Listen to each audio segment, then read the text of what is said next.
வழியா நம்ம கையில் பார்த்தீங்கன்னா எழில் இருக்கிற ஹாஸ்பிட்டலை வந்து கரெக்டாக வந்து கண்டுபிடிச்சிடுறாங்க. ஸோ உள்ளே வந்துட்டு இந்த மாதிரி வந்து ஒரு பேஷண்ட் வந்து இருக்காங்க, அவங்களுக்கு வந்து அடிப்பட்டு இங்கே அட்மிட் பண்ணியிருக்காங்களா அப்படிங்கிற மாதிரி வந்து கேட்கும்போது, ஆமாம் இந்த ஹாஸ்பிட்டலில் தான் இருக்காங்க, நீங்கள் அவங்களுக்கு என்ன வேணும் அப்படிங்கிற மாதிரி கேட்குறாங்க. நான் அவங்களோட ஒய்ஃப் அப்படிங்கிற மாதிரி வந்து சொல்கிறாங்க. ஒய்ஃப்னு சொல்கிறீங்க, ஆனால் அவர் அட்மிட் பண்ணும்போது யாருமே அவர் கூட இல்லையே, என்ன ஆச்சு அப்படிங்கிற மாதிரி வந்து கேட்கும்போது, இந்த மாதிரி ஒரு சின்ன ஃபேமிலி இஷ்யூஸ், அவர் வந்து வெளியில் போயிருந்தாரு, ஸோ அப்போ தான் இந்த மாதிரி நடந்திருக்கு போல இருக்கு.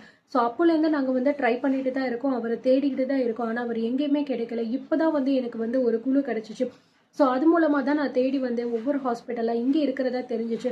இப்போ என் ஹஸ்பண்ட் வந்து எங்கே இருக்காரு, அவர் எப்படி இருக்காரு அப்படின்னு சொல்லிட்டு கேட்கும்போது, மேம் நேராக போங்க, அங்கே ஐசியூ இருக்கும், அங்கே போய் கேளுங்க, சொல்லுவாங்க டீட்டெயில்ஸ் எல்லாமே அப்படிங்கிற மாதிரி வந்து சொல்லிடுறாங்க. ஐசியூவா அப்படிங்கிற மாதிரி சொல்லிட்டு பார்த்தீங்கன்னா வேக வேகமாக வந்து அங்கே போகிறாங்க. ஸோ அங்கே போனோம் பார்த்தீங்கன்னா கரெக்டாக வந்து அந்த ஐசியூக்கு முன்னாடி வெளியில் பார்த்தீங்கன்னா நம்ம மேடம் சிவசங்கரி உட்காந்துக்கிட்டு இருக்காங்க. ஸோ காலையில் பார்த்தோன்னே பயங்கரமாக வந்து ஷாக் ஆகுறாங்க. ஹே நில்லுடி, நீ எதுக்குடி இங்கே வந்த அப்படிங்கிற மாதிரி வந்து கேட்குறாங்க. எழில் என்ன ஆச்சு, எழிலுக்கு என்ன ஆச்சு அப்படிங்கிற மாதிரி கேட்கும்போது, என் பிள்ளையோட பேர் சொல்றதுக்கு கூட உனக்கு எந்த தகுதியும் கிடையாது, உன்னை நம்பி வந்ததுக்கு என் பிள்ளைய எந்த நிலைமையில கொண்டு வந்து விட்டுருக்கேன்னு பாத்தியா அப்படிங்கிற மாதிரி வந்து பயங்கரமா வந்து திட்டுறாங்க. அதை தயவு செஞ்சு கொஞ்சம் நான் எழில வந்து பார்க்க விடுங்க ப்ளீஸ், நான் அவரை வந்து பார்க்கணும், அவருக்கு என்ன ஆச்சு அப்படிங்கிற மாதிரி வந்து கேட்கும்போது, உன்னால தாண்டி என் புள்ள வந்து இந்த நிலைமையில வந்து படுத்து கிடக்காரு, எவனோ 4 பேர் சேர்ந்து என் புள்ளைய அடிச்சு போட்டிருக்காங்க, இதுக்கெல்லாம் காரணம் யாரு, உன் கூட சண்டை போட்டு வெளியில வந்ததுனால தான் என் பிள்ளைக்கு இப்படி ஒரு நிலைமை வந்துச்சு, உன் குடும்பத்துல போகும்போதே நான் அப்பவே தலைப்பாடா அடிச்சுக்கிட்டேன், போகாது போகாது அப்படின்னு சொல்லிட்டு என் பேச்சை மீறியும் போனான்ல, இப்போ அவனுக்கு இந்த நிலைமையில கொண்டு வந்து நிப்பாட்டி வச்சிருக்க, இப்போ உனக்கு சந்தோஷமா அப்படிங்கிற மாதிரி கேட்குறாங்க. என்ன பேசுறீங்க அத்தை அப்படிங்கிற மாதிரி வந்து பாத்தீங்கன்னா கையில் ரொம்பவே வந்து அழுகுறாங்க. இங்க பாரு, இந்த டிராமாலாம் இங்கே நின்று நீ வந்து போட்டுக்கிட்டு இருக்காத, இந்த இடத்த விட்டு நீ கிளம்புறியா இல்லை உன் கழுத்தை பிடிச்சி வெளியே தள்ள சொல்லவா அப்படிங்கிற மாதிரி சொல்லும்போது, நான் எதுக்கு இந்த இடத்த விட்டு கிளம்பணும், நான் எழில பார்க்கணும், நான் அவர்கிட்ட பேசணும் அப்படிங்கிற மாதிரி சொல்லும்போது, இதுக்கப்புறமும் என் பிள்ளைய நான் உன்னை பார்க்கவே விட மாட்டேன், இதுக்கப்புறமும் என் பிள்ளை கூட நீ நெருங்கணும்னு நினைச்சு அப்படின்னா உன்னை நான் சும்மாவே விட மாட்டேன், போடி அப்படின்னு சொல்லிட்டு பயங்கரமா பாத்தீங்கன்னா வந்து கையில பிடிச்சி தள்ளி விட்டுக்கிட்டு இருக்காங்க. தயவு செஞ்சு நான் சொல்றதை கொஞ்சம் புரிஞ்சுக்கோங்க, நான் அவரை வந்து பார்க்கணும், அவர்கிட்ட நான் பேசணும் அப்படிங்கிற மாதிரி சொல்றாங்க.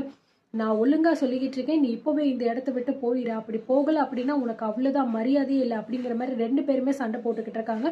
ஸோ இந்த நேரம் பார்த்து டாக்டர் பார்த்தீங்கன்னா வெளியில வர்றாங்க. வந்தவுடனே பார்த்தீங்கன்னா, டாக்டர் என்ன ஆச்சு டாக்டர் அப்படிங்கிற மாதிரி சொல்லும்போது, நீங்க சொன்ன எல்லாத்தையுமே நாங்க வந்து பண்ணியாச்சு, ஆப்ரேஷனும் நல்லபடியா வந்து முடிஞ்சிச்சுமா. ஸோ பேஷண்ட் பார்த்தீங்கன்னா இன்னும் கிரிட்டிக்கலாக தான் இருக்காரு, என்ன ஏது அப்படிங்கிறத நாங்கள் அப்சர்வ் பண்ணிட்டு உங்ககிட்ட சொல்றோம், நீங்க வெயிட் பண்ணுங்க அப்படிங்கிற மாதிரி சொல்லிடுறாங்க. ஆப்ரேஷனா, என்ன டாக்டர் என்ன ஆச்சு அப்படிங்கிற மாதிரி சொல்லும்போது, ஆமா நீங்க யாரு அப்படிங்கிற மாதிரி கேட்குறாங்க. நான் தான் அவரோட ஒய்ஃப் அப்படிங்கிற மாதிரி சொல்றாங்க. ஒய்ஃபா, என்ன எது, அவருக்கு வந்து முந்தா நேத்துலேருந்து அவருக்கு அடிபட்டு இருக்கு, ஆனா இப்போ வரைக்கும் யாருமே வந்து வரல, இப்போ நீங்க என்னன்னா ஒய்ஃப்னு சொல்லி வந்திருக்கீங்களே, எனக்கு ஒன்றும் புரியலையே அப்படிங்கிற மாதிரி சொல்லும்போது, டாக்டர் இவ பேசுறதெல்லாம் நீங்க பெரிய விஷயமா எடுத்துக்க வேண்டாம், இவ யாருன்னே வந்து தெரியாது, தேவையில்லாம இங்க வந்து பிரச்சனை பண்ணிக்கிட்டு இருக்கா, இவளை வந்து வெளியில அனுப்ப சொல்லுங்க அப்படிங்கிற மாதிரி சொல்லும்போது, இங்க பாருங்க, உங்க குடும்ப பிரச்சனையெல்லாம் நீங்க வெளியில போய் வச்சுக்கோங்க, இது ஹாஸ்பிட்டல், அமைதியா இருக்கிறதா தான் இங்க இருங்க அப்படிங்கிற மாதிரி சொல்லிட்டு பாத்தீங்கன்னா டாக்டரும் வந்து போயிடுறாரு. டாக்டர் நான் போயிட்டு என் ஹஸ்பண்டை பார்க்கலாமா அப்படிங்கிற மாதிரி கேட்குறாங்க. இல்லை இப்போ போய் நீங்கள் வந்து பார்க்க வேண்டாம், இப்போ தான் வந்து ஆப்ரேஷன் முடிஞ்சிருக்கு, கொஞ்ச நேரம் போகட்டும், அதுக்கப்புறம் என்ன ஏதுன்னு பார்த்துட்டு நான் உங்ககிட்ட சொல்கிறேன் அப்படிங்கிற மாதிரி வந்து சொல்லிடுறாங்க. ஸோ அதுக்கப்புறம் கையில் பார்த்தீங்கன்னா அழுதுகிட்டே வந்து அங்கே போயிட்டு வந்து உட்காந்துடுறாங்க. ஸோ சிவசங்கரி அவளை பார்த்து பயங்கரமாக வந்து முறைச்சிக்கிட்டே வந்து இருக்காங்க. இங்கே பாரு, இதுக்கப்புறமும் என் பிள்ளையோட வாழ்க்கைக்குள்ளே நீ வரலாம் அப்படிங்கிற மாதிரி மட்டும் நினைக்காத, அது நான் என்னைக்குமே வந்து நடக்க விடவே மாட்டேன், என் பிள்ளையோட லைஃப்குள்ளே இதுக்கப்புறமும் உன்னை நான் வந்து வர வச்சிருவேன் அப்படிங்கிற மாதிரி நீ நினைக்கவே நினைக்காத, அவனுக்கு ஒரு நல்ல வாழ்க்கையை நான் அமைச்சு கொடுப்பேன், அது என்னோட கடமை, நீ இந்த இடத்த விட்டு நீ வந்து போறது தான் உனக்கு நல்லது அப்படிங்கிற மாதிரி கேட்குறாங்க.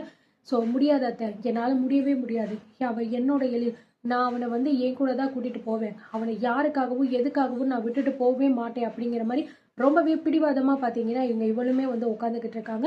ஸோ இதனாலேயே 2 பேருக்குள்ளேயுமே மாறி மாறி வந்து வாக்குவாதம் வந்துக்கிட்டே இருக்கு. ஒரு கட்டத்துக்கு மேலே என்ன பண்ணுறது அப்படின்னே வந்து கையலுக்கு தெரியல, ரொம்பவே பார்த்தீங்கன்னா அழுக ஆரம்பிச்சிடுறாங்க.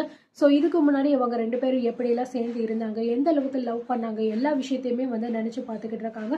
அது மட்டும் இல்லாமல் கல்யாண மண்டபத்தில் வந்து இவனோட பேச்சை நம்ம கேட்காம விட்டுட்டோமோ அப்படிங்கிற மாதிரியும் நினச்சி ரொம்பவே வந்து ஃபீல் பண்ணிக்கிட்டு இருக்காங்க. ஸோ அப்படி அவர் போனதுனால தானே இப்போ இவருக்கு வந்து இப்படி ஆயிருக்கு, யாருனாலும் இப்படி ஆயிருக்கு, யார் அடிச்சு போட்டிருப்பா, என்ன ஏதுன்னு ஒன்றும் புரியலையே அப்படிங்கிற மாதிரி நினச்சி பார்த்தீங்கன்னா ரொம்பவே வந்து கன்ஃபியூஷனில் வந்து உட்காந்துக்கிட்டு இருக்காங்க. இந்த பக்கம் எழிலுக்கு சுயநினைவு இருக்கா இல்லையா அப்படிங்கிறது தெரியல. ஒருவேளை அவர் எல்லாத்தையுமே மறந்துடுவாரா அப்படிங்கிறதும் தெரியல. ஸோ என்ன நடக்க போகுது அப்படிங்கிறத நம்ம பொறுத்திருந்து பார்க்கலாம்.